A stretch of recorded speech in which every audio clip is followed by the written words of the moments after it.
Nakadepende raw sa kanyang mga abogado kung dadalo si Vice President Sara Duterte sa kanyang impeachment trial. Isinumite na kanina ng Kamara sa impeachment court ang hinihingi nitong sertipikasyon na konstitusyonal ang impeachment complaint. Saksi, si Tina Panganiban Perez. Isa sa mga hinihingi ng Senate Impeachment Court sa Kamara ang sertipikasyon nagsasabing walang nilabag sa saligang batas ang kanilang impeachment complaint laban kay Vice President Sara Duterte, lalo na ang one-year rule. Kanina isinumite na ng House Prosecution Panel ang resolusyon ng Kamara kaugnay nito. We have our legal basis and factual basis to say na it was constitutional to begin with po. Inihain din nila sa Senate Impeachment Court ang manifestation ng muling pagsusumite ng entry of appearance ng mga miyembro ng House Prosecution Panel. Because pinunan nila that when the entry of appearance was made, the impeachment court was not yet convened. So, nirefile namin para wala nang issue. Binigyan din ng House Prosecution Panel ng kopya ng pleadings ang mga abogado ng bise.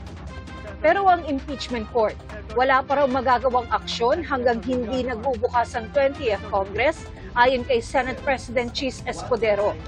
Hinihintay rin ang hiningi ng korte sa mga papasok na kongresista na desidido silang ituloy ang kaso laban sa bise.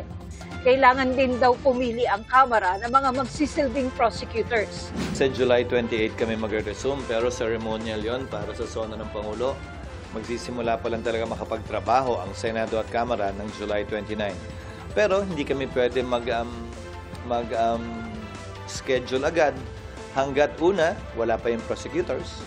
Pangalawa, wala pa yung compliance in one shape or another. Nang tanungin ng Senate President kung anong mangyayari sakaling di sumunod ang Kamara, lahat yon posible nito.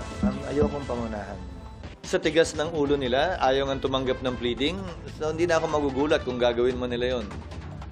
Biri mo, pagtanggap lang ng order, pagtanggap ng pleading, pagtanggap ng answer, pagtanggap ng appearance, pati yon papahirapan. Pero magkikita-kita kami sa tamang panahon, kaugnay sa mga ganyang ginagawa nila. Depensa ng Kamara, hindi sila nagpapahirap. Hindi naman kami nagpapahirap. Kaya hindi pa matanggap ng House because there was a motion approved sa plenary. Doon naman sa entry of appearance, again, pinapaliwanag natin, wala naman tinanggihan. Hindi nga lang kasi nagpakilala ng maayos ang mensahero kung ano yung binibigay nila sa House na dokumento. Hindi naman sinabi kung entry of appearance to o para saan. Ang gusto natin, isang trial na magawa forthwith.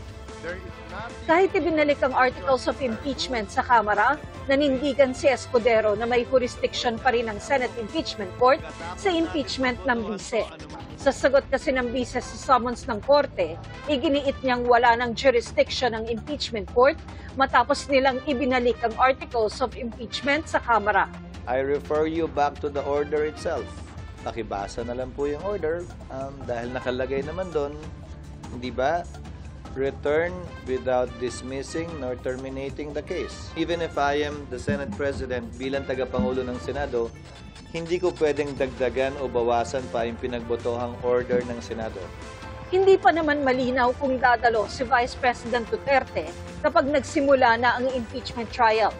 Ayon sa bise, nakadepende ito sa sasabihin sa kanya ng mga abogado niya. Gusto ko ng bloodbath. Pero iba ang gusto ng mga experts and sila yung binabayaran ko. Ayaw ko magsunog ng pera para lang hindi makinig sa kanila. As a client, hindi ko papairalin yung gusto ko over doon sa gusto ng abogado because that would mean I'm wasting my money. Para sa GMA Integrated News, ako si Tina Panganiban Perez, ang inyong saksi.